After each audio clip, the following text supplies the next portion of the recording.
Mga kapaglaom karon nga naata sa pandemya, daghan kita gaka-eksperyensyahan nga wala pa nato naagian. Daghan usab kitag mga kahadlok ug dili masabtan.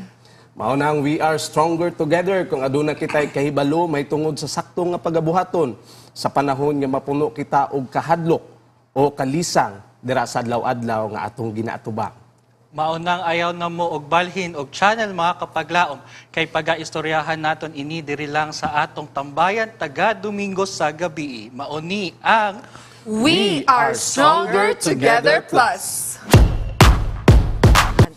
BBBB.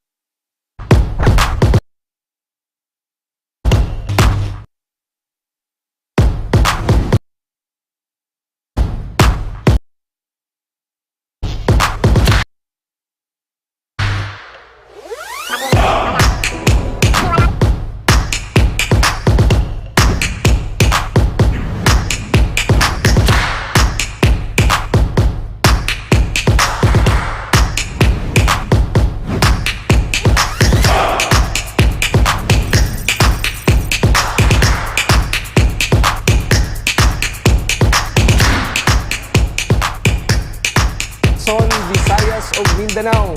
Anian na pod kita sa atong episode sa Stronger Together Plus. Among panimbayya ang among mga viewers dira sa Parasat Channel 17 ug sa atong local antenna Channel 25 ug sa atong mga Hope Radio listeners. Mayong gabi sa inyong tanan diha ug sa akong pamilya diha sa Matanao ug sa Tacloban City Leyte, Mortas family. Hello sa inyo tanan. Ug amo po greet no? Ang among isa sa mga pioneer sa ADRA Philippines, si Ma'am Aida Orteliano. Hello ma'am, happy watching. Yes, Mark, gusto din nating batiin ang ating mga kapaglaom na nandyan sa ating social media platform, sa YouTube at sa Facebook. Gusto kong batiin, of course, si Ma'am Joy Panuda at saka si Deji Molina.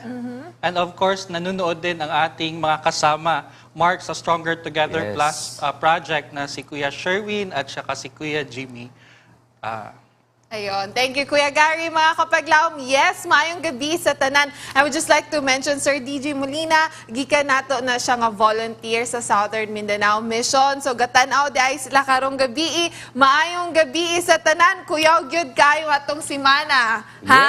Yes, grabe nga travel. Grabe gyud atong gilagputan. Aha na tanabot.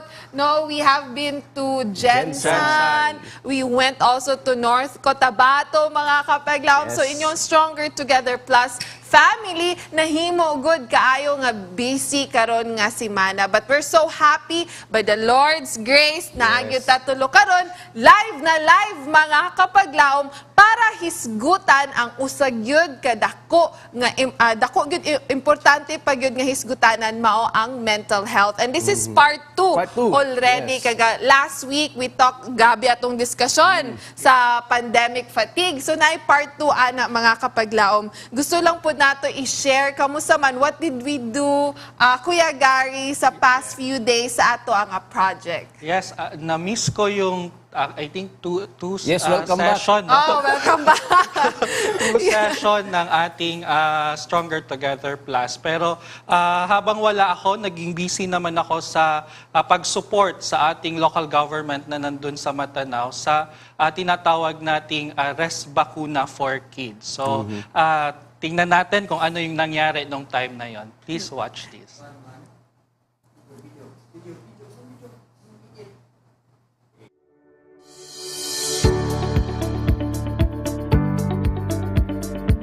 Sa padayon nga pakigbisog sa pandemyang dala ni ining COVID-19, ang Department of Health inubanan sa Provincial Health Office, Rural Health Unit ug Adventist Development and Relief Agency kun ADRA dinhi sa Pilipinas nagpahigayon og usa ka vaccination program alang sa mga kabataan ug hamtong dinhi lamang sa poblasyon Minijim, Barangay Poblasyon, Matanao, Davao del Sur niadtong ika-7 sa Marso niining tuiga. Nagsugod sa may alas 10 sa buntag ang mao nga programa kung diin ang mga personahe sa Provincial Health Office o Rural Health Unit ang nanguna niini. Kini nga pagpangbakuna nagtagana og first ug second dose, lakip usab sa booster shots alang sa mga hamtong. Naglangkob kini sa upat ka mga bakuna nga mao ang Pfizer alang sa mga bata nga nag-edad 5 hangtod 11 anyos, AstraZeneca, Sinovac ug Moderna. Okay, in behalf of the Rural Health Unit of the Municipality of Metanao, akong ginaauhag ang mga ginikanan nga naay anak na 5 to 11 years old nga mo take part ta sa ato ang share aning pandemya. Ato ang pabakunahan ang ato ang mga anak sa bakuna kontra COVID-19.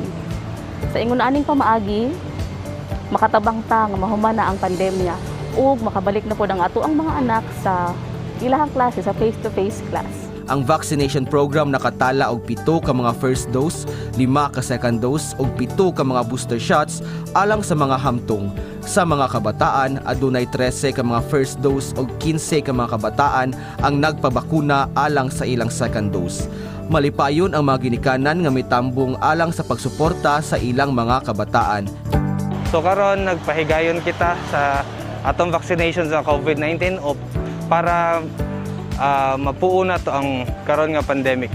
Kini makatabang sa atoa para natay proteksyon, dili ta makaagom og kanang lala nga simptomas sa COVID.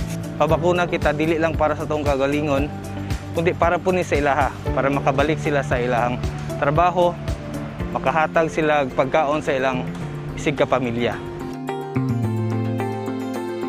Nagpasalamat ko sa Imetso, sa Ichimatanaw, nga kong apo, na bakunahan na siya, then siya, protektado lagi siya sa kuhan, sa sakit nga COVID. Nagpasalamat po ko nga, layo nga among bukid nga kuhan ba, interior nga lugar, naadtuan kaya po Manila.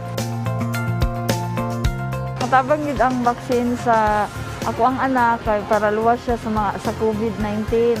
Tapos daghan kayong salamat sa nag-encourage diri sa pag-vaccine. Mao lang to, daghan kayong salamat. ADRA Stronger Together Plus project is working closely with Rural Health Unit here in Matanao, Davao del Sur to promote COVID-19 vaccine. Namimigay tayo ng coloring book para sa mga bata para hikayatin silang magpabakuna. We are Stronger Together Plus kung ang buong pamilya ay protektado kontra COVID-19. Nanghatag usab og mga coloring books ang ADRA sa mga kabataan aron sa pag-engganyo niini nga magpabakuna. Kini usab naghatag kanila og higayon nga mapakita ang suporta sa lokal nga gobyerno sa Matanao ug madasig ang tanan sa pagpaminaw sa programa sa Hope Channel South Philippines nga Stronger Together Plus matag Domingo alas 6 hangtod alas 7 sa gabii. Gipakita sa ADRA ang suporta sa lokal nga gobyerno dinhi sa Matanao alang sa pagbatok niini nga pandemya. Busa gikinahanglan ang suporta ug partisipasyon sa matag usa. Because we are Stronger Together Plus.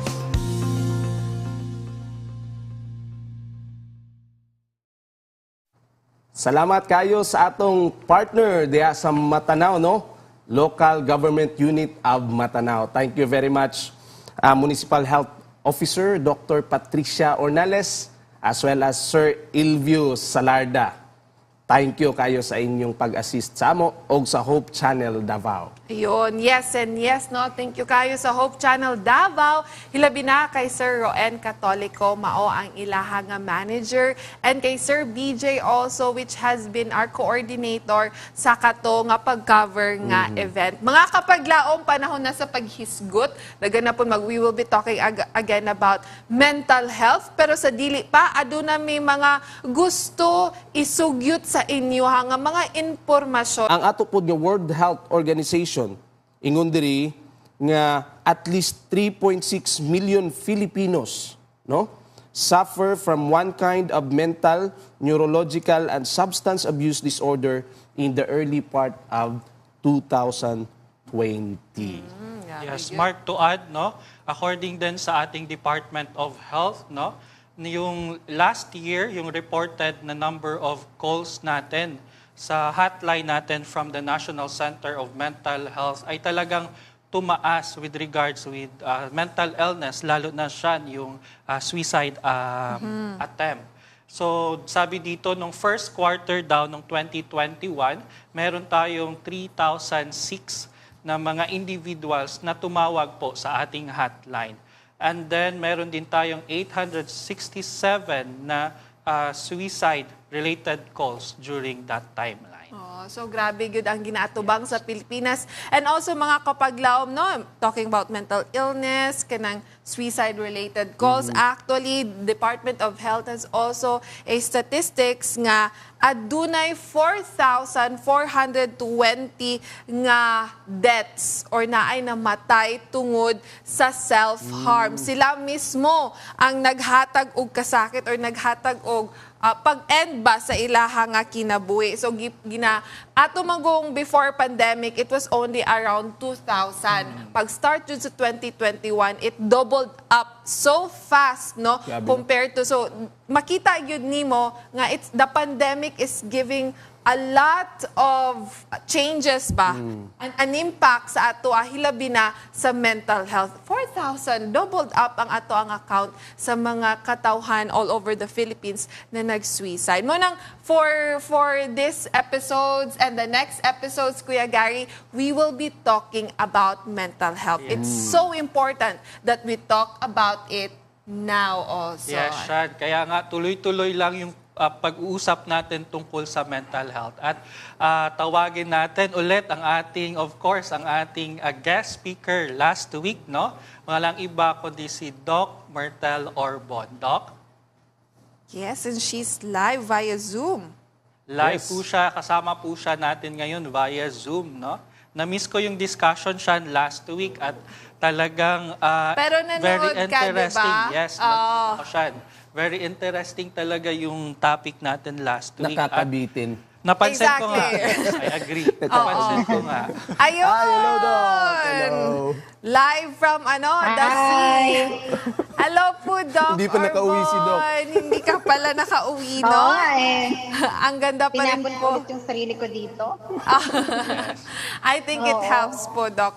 Thank you very much, Doc Orbon, for being here again. Part 2 sa ato ang discussion. We cannot state enough how blessed we were the last time. And that's why parang nag-require talaga kami ng encore and requested you to be our guest again. So for the information sa atong mga kapaglaom, Doc Orbon is the chairperson of the psychology department of the Adventist University of the Philippines. So Doc, nami mga pipila gihapon diri nga mga pangutana. Sugdan nato Kuya Carl unsa atong mga pangutana para kay Doc Orbon. Okay, for our first question, Doc, I think na-mention na nato, na-discuss na nato ni last week. But for tonight, ang question is, what is the difference of pandemic fatigue and pandemic burnout? Okay, Okay. Basically, yung fatigue, ito yung extreme feeling na nararamdaman na natin, sobrang pagod na.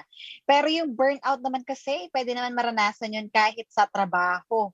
So in other words, yung pandemic fatigue ay exclusively sa pandemya. Pero ang burnout pwede mong maranasan din sa trabaho, even sa relationship. Ayun. So burnout in a sense is basically not that much, should I say, not that much, kumbaga parang hindi siya ganun ka dapat alalahanin, kasi pwede pang maagapan. Pero yung fatigue, kailangan bigyan na talaga yun ng pansin, Sir Carl. Hello? I don't know if I'm audible. Hello? Hindi ko kayo marinig, Sean. Ay, okay. Okay. We're having technical issues. Can you hear us ngayon, Doc? Ayan, okay na ulit.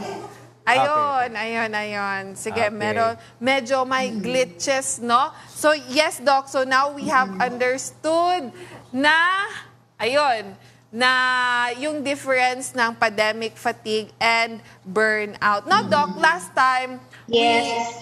may gusto kayo? Pero if I may add, Sean, both can end. Pareho sila na pwede mag-end in having mental and physical exhaustion. Both can end. It's just that we need to address as soon as possible so that hindi na sila maging severe, hindi na lumala. Kasi these are both are negative conditions. Ayun. So, mo na siya. So, ang ako pong question, Manggod, Doc, kay pwede ba nga ang fatigue mag-lead to burnout? Pwede ba na siya mainahanap? Okay. Oo, yes, pwede. Kasi actually extreme, pag sabing extreme, pang matagalan na, and most of the time, ngayon, nasa pandemic tayo, pang matagalan na natin naranasan yung pandemya. Kaya meron na tayong tinatawag na pandemic fatigue. It means long-term external stressors, long-term feeling of sadness. Ayun, kaya prone din yung fatigue na mag-lead into other physical, not just physical, but mental conditions. Yes. So, Doc, you mentioned na, yun nga, yung fatigue or pandemic fatigue can lead to mental disorder. And we discussed, Doc, last week yung stress, anxiety, and depression. So, Doc, when we talk about anxiety, meron po tayong iba't ibang type of anxiety disorder. Tama ba, Doc? Yeah.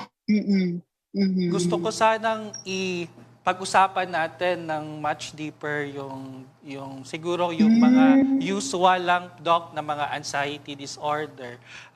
Siguro like post-anxiety, parang post-anxiety, meron ba tayo, Doc? Post-anxiety disorder.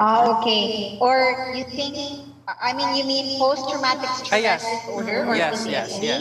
Yes, Doc. Okay. In post-traumatic stress disorder, Sir Gary, ito yung merong traumatic experience na naranasan. And this can be experienced by frontliners. Ito, delikado. Kasi, syempre, nakaharap sila sa giyera, no? Yung mga police, isa din yan. Mga whoever works na in front talaga sila, frontline workers. That's why I'd like to commend the ADRA for giving psychosocial support and having this stronger support project. Kasi, when they experience the trauma, it may lead to severe psychological condition na yun na nga, tinatawag na PTSD. But not all people na nakakaranas naman ng Sir Gary ay natotrauma. May iba naman na kayang i-handle yung fatigue, yung burnout, no? Kayang i-handle, ay, tulog lang yan, kain lang yan. But then, there are those individuals with lower stress level na kahit 2 beses lang sa gabi na puyat or 3 days, yung severity level na na-experience nila would lead them to be really traumatized, and later, possibly, within 6 months, kasi may difference, Sir Gary, yung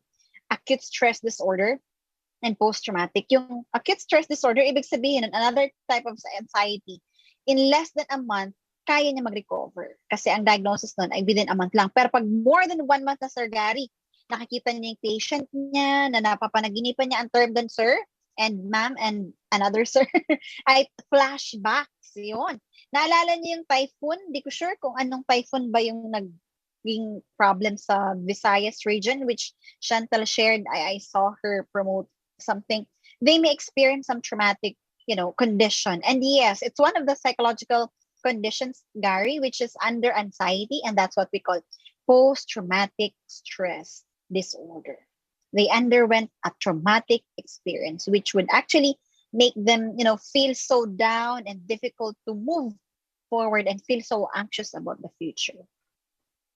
Doc, yung flashbacks, ano pa po yung other na parang symptoms ba na you're getting it na? Oo.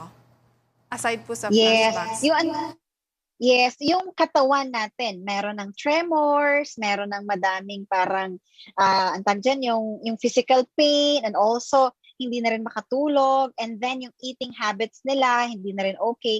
So in other words, their body is not in good condition and it affects their mental well-being. And punong-puno yung thoughts nila about negative thoughts in the future. Kaya nga meron silang mga fear na unexplainable.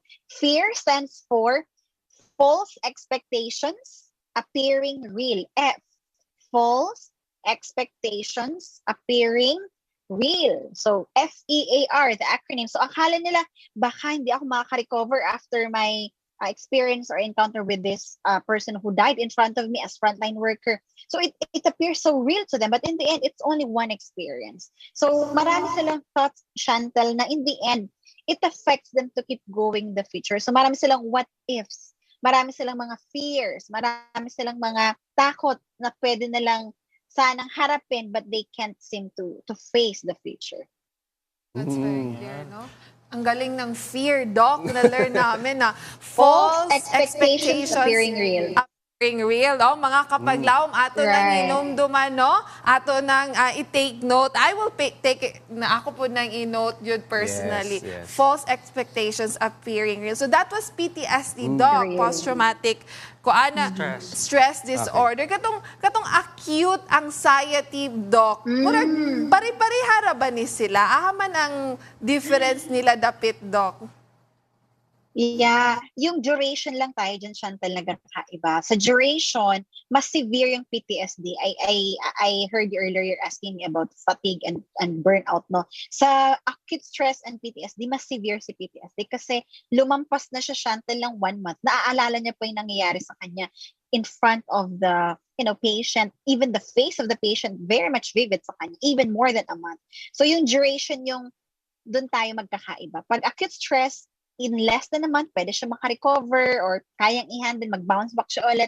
Pero if more than a month, and naglampas na siya doon, andun pa rin yung flashbacks niya, and all the negative thoughts and feelings, and even would debilitate his performance sa work, possible PTSD. Ayun. So it boils down to the length sa period ng time na i-experiensyahan niya ang iyaha nga mga symptoms kato. Kuya So, Car, unsa man po, Dok, ang himuon, Dok? Unsay mayong himuon sa mga taong nag-experience siya aning PTSD? I think I remember, Dok, the word debriefing. Ay, okay. Murag common, no? Oo. Sa mga Yes, Dok. Oo. Okay, actually ngayon, masaya ako kasi ang ADRA ay nag-coordinate din sa amin for a certain program. We call it psychological first aid. In the psychological first aid, we let them somehow, the goal of psychological first aid to alleviate the pain or the suffering at the moment. Pero of course, in the long run, hindi kasi ang psychological first aid pang matagalan. So what we can do is to at the moment, yung ginagawa ng mga nata-train is to let them express ano bang nangyayari na naging traumatic sa inyo. Listen, so look, listen, and link. 3 L yun siya. Sir Carl. 3 L's. Look for the symptoms na nangyari sa kanila physically, mentally. Payat ba sila, Sir Gary? O baka naman sobrang taba? Ayun. And then listen to their concerns. Baka naman alam nila ka ng aibag, hindi na nakatulog. Tapos sobrang gutom na, no? So tingnan natin sila. Listen to their problems, and then link. Ayun. So what we can do, since most of us are really willing to be of help to those who are having some mental conditions, look for some red flags, lalo na kung nagkikwento din sila sa inyo ng possible suicidal thoughts and suicidal intentions, plans. Yun pala. Look for that, listen, and then link. Look, listen, and link. To whom are we linking them? To the right person whom we believe would be efficient enough to help them to address their conditions for their own benefit. Ayan, very nice, no?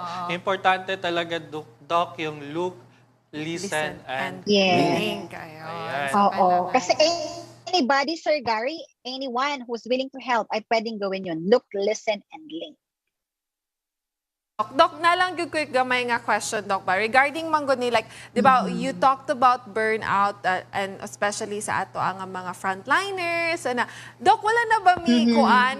Kami nga mga ordinaryo nga citizen sa Pilipinas, pwede man po, di ba, Doc, maka-experience o kanang anxiety or kanang trauma? Have you met or has people, nabay nagtawag sa imo, did somebody call you to share, they're not frontliners, this is ordinary. What were their common na reasons why they experienced like parang traumatic events ba or anxiety nga mga thoughts nila? Have you had conversations like that, Doc? Yes, oo. Lalo na kapag attached sila dun sa tao na namatay or attached sila dun sa mga taong naapektuhan. So yes, and common experiences nila would be grief. Malungkot talaga pag namatayan. Malungkot kapag nahirapan sila na parang sayang hindi nila nakita. Kasi one of the challenges ngayon, Shan, is that no matter how much we want to be with the person, we cannot, right? So isa sa challenge sa kanila ay proximity. They really want to be with the person, Sir Gary, but they cannot. And yun ang sobrang struggle sa kanila. Kasi kung pwede lang, yakapin nila. Kung pwede lang, bigyan nila ng food or grab food na lang sa ngayon. Cook for them. But there are times na yun yung challenges. So one would be physical proximity. And second, the challenge of communication or the movement, because we cannot do some actions na, dahil nga sa pandemic fatigue. And of course, limited din yung time to be able to have the social time with them. And minsan nasosobrahan naman sa sarili ng time. Kaya I read a certain article, balance between solitary time and group. I-balance natin yun para hindi tayo mapunta dun sa point na either extreme na tayo. Gusto na lagi natin may kausap, pero hindi naman lagi kailangan ganun siya. We also have to have our self-care, our time with ourselves, and relate with the Lord and meditate upon God's word. Oh, so hindi pala sa lahat ng dili de perminti po, Dok, nga, pag nakaani nga mga experiences kay, ako sige, istoryahan lang yun ng tao ngayon mong nailhan, pagtawagi, ana-ana, ayaw pagkuan nga, ikaw ra isa, ana-ana, so nagyod po di ay nga purpose nga, pwede na po nga kita sa, and then we connect sa with our feelings, Dok, no? Murag na po yung pag-inana, and how we are, and then ato pong connection sa ato nga Ginoo. Yes, Doc. Yes. Ang kuan po na ako, Doc, is grief, no? So, how does it really connect, Doc, nga pwede ang person magka-depression? Yes, oo. Actually, tama yan, Chantel. Karamihan ng may grief ay pwede sila mag-lead sa depression. Pero we want to excuse them from experiencing depression kasi nga, yung grief is a condition ng loss. Kahit nga, Shan, may na-experience na grief kapag namatay yung pusa, aso. Hindi ko alam kung may na-experience kayong death ngayong pandemic ng aso at pusa. And it affects the person's functioning. Kinawagan, ayaw nila mag-attend ng online classes. Ayun. So, yeah, grief and depression, madali silang magkaroon ng, very much related sila. But the thing is, we want to give the person time to grieve. Hindi natin siya kailangan i-conclude na, depressed na yan. No. Maybe that person is grieving. But those who are grieving are prone or likely higher chance na maka-experience ng depression. But not all who are grieving will be definitely depressed. At hindi naman lahat ng depressed ay nag-grieve. Kasi ang iba, hindi naman namatayan sa gari ng aso or pusa, pero depressed. So may difference din yung grief and depression, but somehow they have some relationship. A person who is grieving may have the high tendency to experience clinical depression. But not all who are in the clinical depression have experienced grief. I have a question, Doc. I mean, is crying helps or is it good for our mental health? Kasi when we are grieving sometimes, lalo na kapag lalaki, Doc, no, I don't discriminate. Pero Oo nga. that's the social norm, kumbaga. Na kapag lalaki ka, bawal kang umiyak. Pero Isog. Oo, dapat. No sign of weakness. So yung crying ba, Doc, ay nakaka-help or it's good for our mental health? For me, walang masama na ang lalaki umiyak. Kasi a real man cries. I have experienced, patients na walang masamang umiyak. Actually, yung lalaki kapag umiiyak sila, hindi naman natatanggal yung pagkalalaki nila doon dahil sa pag-iyak nila. No. Hindi nawawala yung inyong pagiging masculine when you cry. Maybe that's what we call stigma. Part siya ng stigma na kapag umiyak ka, ay, ang bading mo siguro. Kaya nga, if I'm going to relate mental health stigma, ang daming stigma just because of gender, I don't cry because you're a man. No. It's okay to cry. I want to eradicate, I want to remove that, or I want to have that, demystify those, wrong, not really wrong, but myths, no? Na it's not okay for a man to cry. No, it's very much okay. And it's actually helpful for their mental health. So for me, when I handle patients na naiyak sila, wag na lang pigilan. Para lang yan na naiihi ka. You want to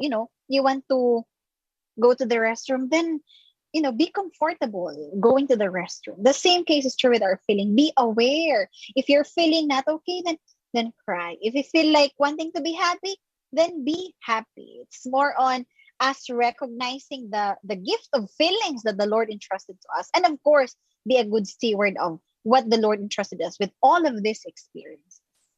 Thank you, Doc. No? So naalala ko yung sabi ni Doc last week na kapag nagutom ka, Kain. kumain ka. Kain. Kapag inaantok ka, Kapoy. matulog ka. Matulog. Okay? Ayun. Salamat, Doc, no? Babalik ako, Doc, sa anxiety. And Sure.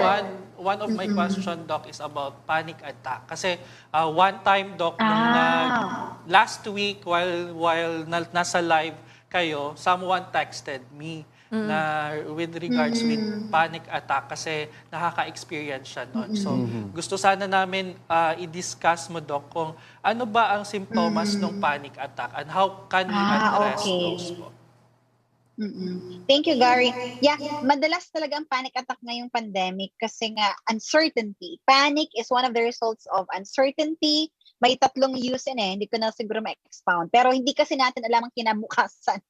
Everything is uncertain and wala tayong knowledge. So, in other words, lahat tayo confused of what's going on. So, ang unang symptoms ng panic attack ay racing heart, mabilis yung tibok ng puso, nagpapawis ng walang dahilan, sweating, chills, naglalamig, nanginginig, trembling, mahirap huminga, kaya nga pakiramdam ng mga may panic attack ay yung hininga nila nandito na lang. Weakness or nangihina sila. Tapos yung mga kamay nila ay nagiging manhead. Kaya, di ba, pag may nahihimatay, pinipress natin yung kamay and yun dito para makaramdam sila. And then chest pain. However, if this is the case, kailangan nilang bigyan mo na ng time. Wag natin silang, kasi nga, di ba, marami dito, hindi ko alam, Sir Gary, if you here in Manila, you've heard of the word usisera. Ayun, huwag natin usisain masyado. Let them rest. Huwag natin na yung a lot of people will flock in and will watch that person hanggang sa wala na ng hangin. No, we have to let them have the right breathing. So what we can do is to bring that person to the right person, a nurse, a medical practitioner na pwede makatulong kasi not all panic attack would lead to medical condition. Hindi naman lahat. Pero madalas din naman ay may heart problem siguro sila. No? So if that's the case, we may want to refer them to the right person para hindi na yon maulit. But did you know, Sir Gary, that there's what we call panic disorder? Panic disorder is that they experience panic attack and they're afraid that one day, without them knowing, they may experience again another panic attack. So yun na yung panic disorder na even nagpa-check up sila sa medical doctor, wala namang basis yung kanilang heart problem. Walang basis yung condition sa heart nila. Kaya dinadala sila sa psychiatrist for medication. All right? So, to be safe, mahirap kasi. It's better to be safe than to be sorry. Get your physical checkup and later on your physical and psychological checkup for you to be safe in the long run. We have an exercise para to calm them kapag nagkaroon sila ng Yes. panic. Kay basig yung nagpanic attack, nagpanic po tong nag-address or Yes. gusto mag-help. So what can we do? Yes. Pag ganun talaga, kailangan yung trained nurse ay kalmado lang. Hindi sila yung parang magmumukhang natataranta na sa condition. I think, Sir Gary, would you like to say something as a nurse? I know you're a nurse. Would you like to say something about being calm under all the pressures? Sir Gary?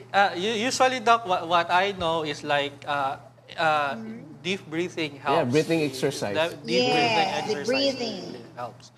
So usually kapag merong nagpa-panic attack, what we do is like to ask him to inhale and then exhale. Right. And then sometimes, like what we are doing sa PFA, Doc, like we ask them ano yung mga nakikita mo sa paligid mo, you identify, ano to, ano yan. Familiar. Just para lang ma-divert yung Senses nila. At yung panic, Right. yung panic attack nila ay medyo ma-address. Mabawasan. Tama ba? That's Doc? true. And very good. I also would like to add, ito naman ay technique siguro. Hindi ko alam kung familiar na kayo sa mindfulness. Mindfulness is being present at the moment. So, maiba kasi na pag nagpa-panic attack, hindi na nila nararamdaman yung hininga nila. So, like what you said earlier, I'll just like to add on. Pag huminga sila, kailangan maramdaman nila yun. So, deep breathing talaga. And the acronym I'd like to share the acronym for STOP. S, stop. P, to breathe. O, observe. And then proceed. So, meaning when they're experiencing some unlikely feeling, they are somehow will be helped if they will stop at the moment. Wag muna sila mag-isip ng kung ano-ano. To breathe. Hihinto sila to breathe. S, stop. T, to breathe. Observe what's going on around. And then proceed. So stop to breathe, observe, and proceed. Ayun, nagano, gabi, Doc, no? Marami kaming Ganadagan na natutunan kayo, man. acronyms. Yes, sa atong mga kapaglaom na Acronym. galantaw, no, we would like to invite you to call us now, as always, there is ato program, and then share with us kung unsa na inyohang natun-an so far sa atong discussion with Doc Orbon. So, tawag na mo mga kapaglaom sa mga numero nga inyohang makita o kung kamo ang first two nga makatawag, adu na mo'y chance of winning 500 pesos. And naay mga radio outlets nga naminaw sa ato. So ako na lang yung iingon ang number 0916-557-4777 and 0929-344-1777. Tawag na and share with us kung unsa na inyo hangga katunan so far. Doc, kani si Kuya Gary, napakaidugang pangutana, Kuya. Sige, ikaw Oo, muna. kay anxiety siya, ako na ako more Kuya Carl sa depression. So Doc, no, we talked about grief and then pag naay possibility, no, nasa vulnerable sila to develop clinical depression. Pero Doc, kanang naman ko'y bago karon nga high functioning depression. Kato, I would just like to clarify, unsa ba ang phases sa depression karon? Okay, ang high functioning depression kasi, in other words, the symptoms are not that obvious. Kasi ang symptoms ng depression ay acronym nun ay SIGE-CAPS. Ito naman another acronym, SIGE-CAPS. Sleep is problematic. S. I, their interest is low. G for guilt, ang taas ang guilt nila. E for energy, no? CAPS, C, cognition is lacking, walang yung judgment very poor. Yung appetite, A, is very poor or very high, hindi balanced. Psychomotor nila, hindi okay. And then suicidal thoughts. Now, for high functioning depression, these side CAPS may not be visible, meaning kaya nila i-handle and even goal-oriented sila. But deep inside, they are not okay. So, anong nangyayari sa kanila? Mayroon pa rin sila mga persistent thoughts of worthlessness, persistent thoughts of not being loved by people around. Ay, ang sakit naman, walang nagmamahal, walang nag-care. And these may be the consistent feelings in the long run. Meron kami tinatawag na chronic depression, but not a full-blown major depressive disorder because hindi nila na-fulfill yung other criteria. So in other words, ang difference ng high-function depression, hindi lang talaga sila ganun ka-visible or hindi obvious, Chantel. They're even somehow goal-directed. But if you ask them how they're feeling and their thoughts about themselves, doon mo malalaman na, ay, kahit ang galing-galing yung tao, pero pakiramdam niya para sa sarili niya, wala siyang kwenta, walang worth, walang nagmamahal sa kanya and all. Pero productive yung taong yun. So, if you are feeling like that, your thoughts about yourself is somehow affected. The Lord is telling us that we are bought with a price, but then we just really cannot excuse those who are depressed na, ay, kulang yung spirituality lang. No, it's there are several factors to look into. Kaya, if that person, Chantal, that you're fearing, high-functioning siya, although may konting depression, might as well, seek help as soon as possible para hindi siya mag-lead sa clinical depression. And again, I'd like to say, any clinical condition or any psychological condition would have several factors, biological, our body, neurotransmitters, our chemicals na hindi balance sa ating katawan, psychological, and social factors. No, kasi para yun dun medyo ako dila man gyud ko ga worry good gamay, Doc, kay di ba murag naay deception ba, murag naay pag-ilad bitaw sa ato makapaglaom ma. Even us looking around that person nga okay raman kaayo to siya, gabi man to siya ka successful, gabi man to siya ka productive, or even the person, I think I'm okay, pero dili day siya okay. So medyo the battle di ay inside ba kay grabe po. Right. So sa ato mga kapaglaom, no, do check kamusta man ka kay anak si Doc, do seek help gyud, pangita gyud og tabang.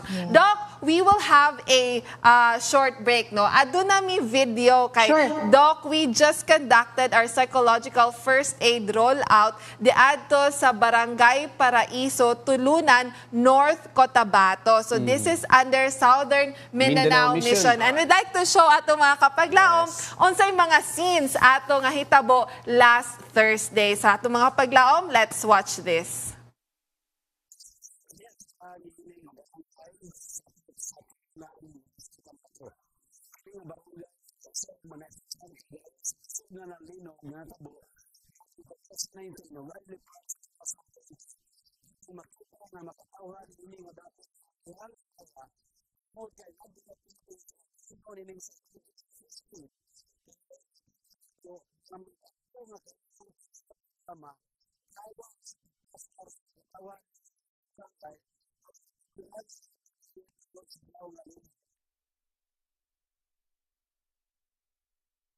What we are doing here is we provide PFA to parents and children na naapektuhan ng lindol noong 2019 and kasulukuyad na naapektuhan ng pandemic. Dako kay among pasalamat nga naabot sila sa amo ang lugar. Bisan unsa man kabukid ning amo ang napuy-an, naabot gihapon sila diri sa pagtabang. Dako pasalamat nga bisang sa kuan nga trahedya mo kan na amo dire nagpakita para magkuan sa amo, mag-assist gyud sa among kuan gani. Sa bahin pa atong na kuan gani ha. Nga napo koy kuan ato pod nga dakong pagtulunan. Ayon, thank you very much to Southern Mindanao Mission. And gusto nato pasalamatan ang channel, no? Nga atong nakauban dito. Yes. And of course, the Sabbath School Director, mao si Pastor Siliote, nga atong nakauban. O ang mga volunteers di ato sa Southern Mindanao. And gusto po nato pasalamatan ng coordinator, si Sir DG Molina. And sa ilahat tanan di ato. Gusto po din nato iingon, mga kapaglaom, nga we conducted PFA training di ato sa Matutong View Academy. No? Nag-adto ta di ato. And tong Friday. So ato ang hinaot nga magamit gyud sa atong mga teachers, sa atong staff, administrators ang mao nga new skill nga ilaha nga tun-an mao ang psychological first aid. Yes, at kanina nga ay nandun tayo sa SMM, no? At nag-conduct... CMM sa Central Mindanao Bukidnon. Mission. Gabi na ginatong giadto-adto, no? Lakaw-lakaw. Kanina, nasa CMM tayo, no? At nag-rule out naman tayo doon ng ating PFA. Hopefully next week mapakita natin sa kanila yung nangyari. So from SMM, ang ating mga PFA doon ay mga nasalanta nung yung earthquake. Earthquake. While sa CMM naman ay yung mga nasalanta ng baha. Baha. Dito sa Purok 2, Valencia City. Kay doon sila sa Pulangi River. Yes. So we'd like to thank you, thank Pastor Teves, Pastor Visto Ondoy, and Pastor Kabil nga nakauban, Executive Secretary of CMM nga nakauban nato sa tibuok buntag. Grabe gyud atong nagyang. We praise God. Now, Doc Orbon, no? Nami mga pangutana, Doc. Kuya Carl, ipangutana mo gusto ipangutana kay Yes, Doc. Doc Orbon mentioned a while ago about mental health stigma, Doc. Can we discuss this deeper po, Doc?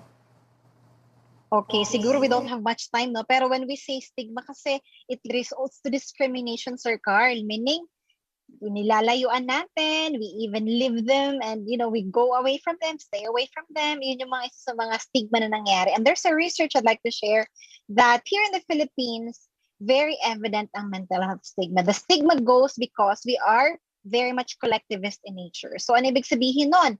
Pag may pamilya na, pamilya yan ng mga bali, wag mo yung lapitan. Baka pag lumapit ka sa kanila, ito rin mangyari sa inyo.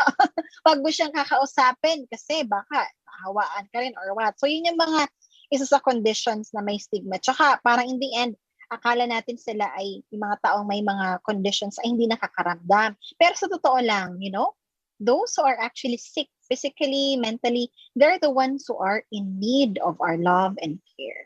So to demyth or to somehow demystify that stigma, instead of us trying to stay away from them, let's try to do the other way around, Sir Carl. No, instead of staying away from them, let's try to be more compassionate. And in the Sabbath school, I forgot what kind of material is that, but it shows there the importance of inclusion, because I believe the church would accept people who are not just okay, but those who are emotionally, physically sick. And those who are experiencing some mental health conditions, they are not to be stigmatized, they are not to be discriminated. Instead, they are in need of love and care how the Lord loves and cares for everybody. Yes. Yes, No klaro tayo. matter how difficult it is sometimes to love them, no? Sometimes kasi it's really difficult to deal baya good pod. And then there are a lot of things that we do not understand. Mo bitaw, we are giving this awareness on mental health to broadcasting this on TV, social media, and even radio, so that we be aware of the challenges they're facing inside them. And by understanding, being aware, we also reflect that patience and love yun po sa ila. Doc, thank you very much yun sa inyo habaya yun nga gina-share sa amo and the time dire sa ato ang program. So stigma, dili gyud. No on stigma. Di maayo. Dili gyud nato sila. That is why mga kapaglaw, ang tendency man gud, that's why we are discussing this mental health stigma. Kaya ang mahitabo kasagaran, mahadlok na og bisita og konsulta og mga professional kwan ba, help ba mo adto unya. I-label na magdayon nga nabuo naman siguro ni kini bisita og clinic sa and you know what's more painful, Kuya Carl? Hala, di ba gasimba man na siya? Di ba ga-pray? Di ba active sa church na siya? Hala, naunsa di ay. Naman yung connection sa... Doc, have you heard thing nga in Canada, especially on Christians ba, nga tough kayo? What would you like to emphasize in Ana pod, Doc, nga times nga, in prejudice nila Ana pod? That's true. I agree with you. Others would assume or would judge, no? Prejudice. I like what you said earlier na akala nila, oy, ang banal-banal naman ito. Lagi naman ito nagpe-pray. Bakit may depression siya? Bakit may anxiety siya? Clinical condition or psychological disorder excuses no one, no? And it can be experienced by anybody, no matter how much okay we are, no matter how much kadami nating pera, yung spirituality ay okay, yung physical health ay okay. It excuses no one. But my point here is that hindi lang kasi isang factor ang pwede nating makita in experiencing psychological condition. It includes factors that are uncontrollable, such as hormonal imbalance. Kaya hindi natin pwedeng sabihin na, ay, lagi ka naman nag-church, bakit lagi kang depressed or lagi kang malungkutin? Hindi natin alam na in the long run, that person, matagal na pala siyang hindi balance yung mga hormones niya sa katawan. No? So, kailangan, pag ganun yung nangyari, we have to let them be referred to a psychiatrist, a psychologist, para makita talaga if may clinical depression sila. So, going back to what you said earlier, na to those who are active in church, dapat hindi kayo na-depress. For me, the way I see depression, it excuses no one. And much more, it doesn't mean na hindi tayo nagpe-pray, ay tayo naman ang magiging depressed. Hindi din natin yun masasabi. So, for the way I see things is to really, of course, seek the Lord. It says in Matthew 6 verse 33, seek ye first the kingdom of God, and all these things shall be added unto you. Amen. Thank you, Doc. So, importante talaga, Doc, no, na hindi natin sila nilalayuan dahil kailangan nila tayo. That's why social support is very important, Doc, right? So, but how about, Doc, kapag social support, it does not work? What can we do? Yes. Oo nga, baka yung church na yun ay hindi pa sila ganun ka-open. What we can do is to refer to another. Kasi di ba yung mga church, may mga level natin, barangay, home, my mother church, ayun. So, kailangan natin lapitan. That's why I like what Adra is doing to really reach the community. Kasi baka nga naman, walang tao, wala pang may knowledge doon. So, kailangan sila, tayo na yung pumunta sa community. Abutin na natin sila. Abutin na natin. So, paano yun? Katulad ng ginagawa nyo, you go to the barangays para kayo ang mag-provide ng social support and ma-educate yung mga tao around, that we are not to ostracize them, we are not to discriminate them. And of course, kung wala talagang people around, I believe, the Lord is there to really guide. I don't know kung anong story sa Bible, but maraming stories sa Bible na nagpapakita na marami rin ang may depression. Jonah would, it's recorded in the Bible, sabi ni Jonah, kumbaga, ay kuhanin mo na yung buhay ko, walang social support nun. But the Lord, created some circumstances which changed his feelings, his thoughts. And so I believe, kung may manakikinig sa atin ngayon, Chantal, Sir Gary, and Sir Carl, napakaramdam nyo walang social support, pray. It's never too late. Napakaramdam nyo na, hindi naman yata ako sinasagot ng Panginoon sa prayers ko. Never ever doubt God. Let's ask and pray and, believe that the Lord will help us. And I believe the Lord will use other people, Sir Gary, just like the ADRA, in empowering people to feel loved and cared the way the Lord wants to feel us. And thank you, Doc. Thank you, Doc. Thank you very much, Doc Orban. Doc, last na lang po. Most of the parent psychologists and guidance counselors are in AUP. May nag-ask po kasi sa amin, how can they reach you or how can they reach professionals if andun na talaga sila, nagyud sila ana, Doc ba? How, where to go kung professional na ilang ipangita? Yeah. Yung ganun, pwede naman mag-channel kung kunyari sa place nyo. Meron akong alam na psychologist na nandyan. I'm not sure if you're familiar with Ma'am Cutie. She's there in your place. I just don't know where she is exactly at the moment, but I'm promoting her. Talaga na nag-plug sa kanya. She's a registered psychologist. We work together. And just one of the trainers of PFA. Kasi mahalaga din yung malapit, accessible sa person. But here in Manila, andito din kami. Na-remember ko, we were with Sir Gary when we conducted the psychological first aid for the victims of Taal eruption. Ayun. So how do we reach? Don't hesitate to communicate, email. Is it okay if I give my email, Adchan? For Doc.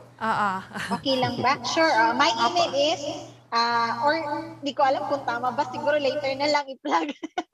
Yeah, you may email me, and then in case naman meron din mga hotlines ang Philippine General Hospital somewhere in the Philippines, sa may Mandaluyong, tsaka sa, hindi ko matandaan, Hilpuyat ba yun? Or sa Pedro Hill yung PGH. But I don't know kung sa place nyo ay meron din mental hospital. But for Adventist psychologists, don't worry.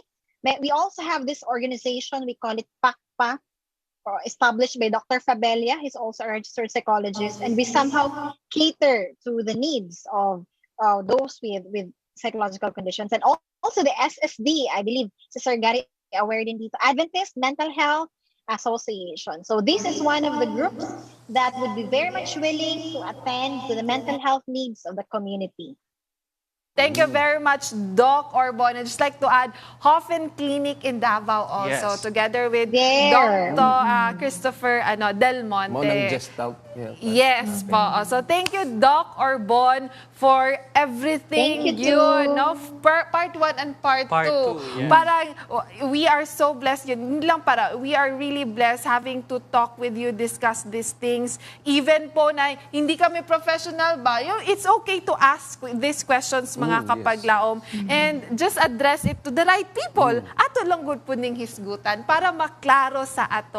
Thank you, Doc. We will be praying para sa imuha nga ministry dira sa Adventist University of the Philippines, the Psychology Department, and kita-kits pohon, Doc. Hopefully pohon na po. Thank you, Doc Orban. Thank you. Ayun. So sa atong mga kapaglaom, daghan kayong salamat sa usa na pod ka oras nga paghinisguhatay, and we are praying nga daghan na klaro sa inyo nga huna-huna dira. Daghan mo og nasabtan karon nga gabi. Kuya, natin pasalamatan. Wala tayo caller? Oo, naapa tayo caller. Pastor Gupit, ayun. So sige lang, ato aning next time. i-reserve kayo. Gikan po ni sila biyahig dyan sa, no? Sige, kuya, nakitawagan? Ay, pasalamatan? Yes, So thank you kayo sa atong mga viewers diya, no? And amo pod ginapasalamatan ang amo nga mga partners sa Stronger Together project. Ang ato nga SPUC, no? Headed by Pastor Dan Palomares, ang president. Unya sa ato nga Adventist University of the Philippines, South Philippine Adventist College, as well as ang ato nga ADRA International, and sa ato nga Hope Channel, no? Ang ato nga Adventist Media, and sa local government unit Matanao. Yes, Mark, gusto din nating pasalamatan ang lahat po na mga viewers natin from Facebook, YouTube at yung mga nakikinig po sa television at sa radio. Ayon, dagan kayong salamat mga kapaglaom, and kita-kits next Sunday 6 to 7 p.m. diri lang sa We Are Stronger Together Plus.